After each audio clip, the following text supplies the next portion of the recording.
As a yoga teacher, it is likely that you've seen so many different bodies in your time of teaching, and bodies that are not able to be in a seated position that is with props, cross-legged, or with props kneeling.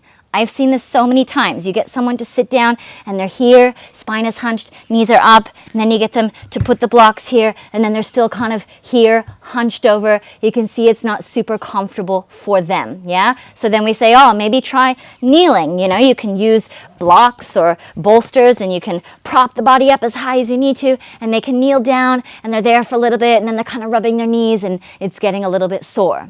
Now, I wanted to show you one way that you might not have thought of using, which is what I like to refer to as creating like the yoga throne, okay? This does not require the legs to be bent back in that position, nor does it require any type of external rotation. It is like an elevated squat position. So you're going to get the bolster. Now, this really only works if you do have 2 blocks and a bolster. Your students might not need the 2 blocks, but it's great to have them there in case. Stack them up, get on the throne, and voila.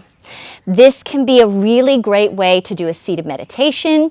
This can be a great alternative to any kneeling or cross-legged position, particularly if you see your students struggling. You know, sometimes things in the body are not going to change quick enough for them to really get benefit from trying to struggle and strain through one of those earlier positions that I showed you. This is a very freeing position because it's like a little mini chair. As I said, you might not need 2 blocks, maybe 1 is good, and then you can just let your students find a comfortable position with their legs. It allows the pelvis to be quite neutral. As opposed to sitting cross-legged, the pelvis is usually tipped back, even with a bolster. And then we've got, you know, the external rotation of the legs, maybe that are a problem for people. Then we've got the knees, and we've got to prop up the blocks. Whereas this, like I said, it's a little mini chair. It's really a no-brainer. If it's going to be for something that's a little bit more passive, maybe the legs fall in. Maybe there is a little bit more of like a drop and a softness and a relaxation in this way, or it can be for something that's really present. It can be here like with the arms straight. It can be used again for some sort of meditative position, maybe the hands folded in the lap.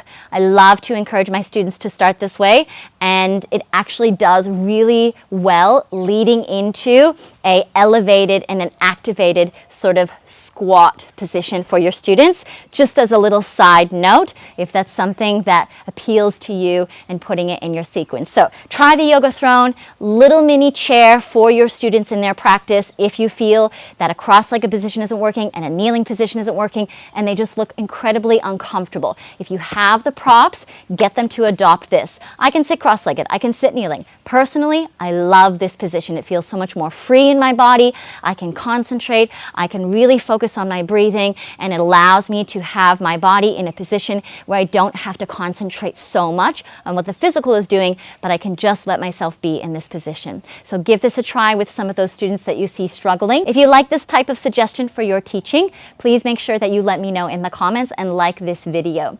Subscribe to my channel for more things like this, and let me know if there's anything that you'd like to request to help you improve your skills as a yoga teacher.